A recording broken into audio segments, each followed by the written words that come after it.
আব্বু, আমাকে কি ডেকেছো? ওয়ালাইকুম আসসালাম বাবা, কি করছিলে? এই তো ফুপির কাছে একটু পড়ালেখা করছিলাম।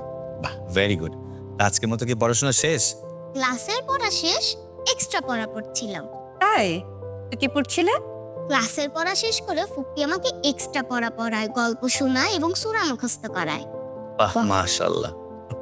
তো আজকে কি শিখলে? বাবা মার প্রতি সন্তানের দায়িত্ব কিভাবে পালন করতে হয় সেটা শিখলাম।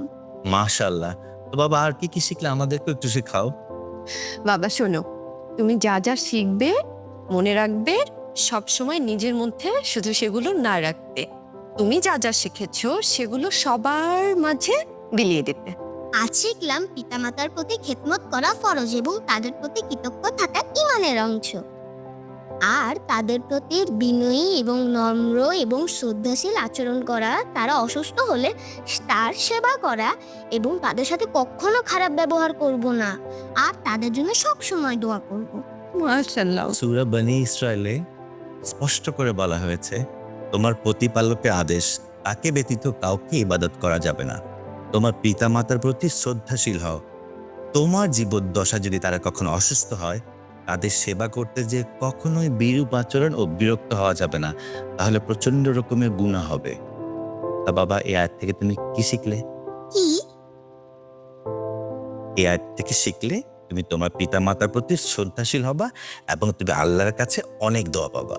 ফুপ্পি আরো বলছিল, যতদিন জীবিত থাকেন ততদিন তাদের প্রয়োজন মিটানো এবং তারা অসুস্থ হলে সেটা সেবা করা সন্তানের দায়িত্ব, এবং তারা বৃদ্ধ বা অসহায় এরকম থাকলে তাদের ধৈর্যের সঙ্গে তাদের সেবা নেওয়া। মাশাআল্লাহ, আমার বয়স তো অনেক বড় হয়ে গেছে। আসলে আম্মু, তুমি আমার জন্য দোয়া করো, আমি যাতে তাড়াতাড়ি বড় হয়ে তোমাদের খেদমত করতে পারি। সেটা তো তুমি করছোই বাবা। কই? ওই এই যে ধরো, তুমি মাঝে মাঝে মাকে বিভিন্ন জিনিস এগিয়ে দিয়ে তুমি হেল্প করো। তারপর বাবা যখন আজকে কাজ করছিল, তুমি বাবাকে পানির গ্লাস দিয়ে হেল্প করলে। এই তো এগুলোকেই বলে মা বাবার খেদমত করা। মা, একটা কথা, কালকে আমার টিফিন একটু বেশি করে খাবার দিও প্লিজ। কেন বাবা? আমার এক বন্ধুর মা না অনেক অসুস্থ, তার জন্য ও আজকে নাস্তা আনতে পারেনি।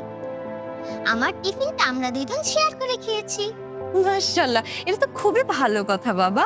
কিন্তু তোমার কোন বন্ধু?